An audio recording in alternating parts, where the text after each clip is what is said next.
Guys, this is my game pal rooster. Now he's have a new feather. This is what he look like after molting. Now he's a young adult. He's running away.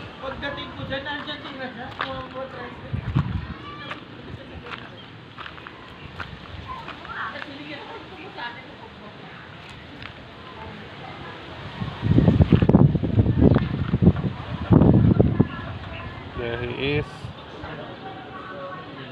Beautiful rooster.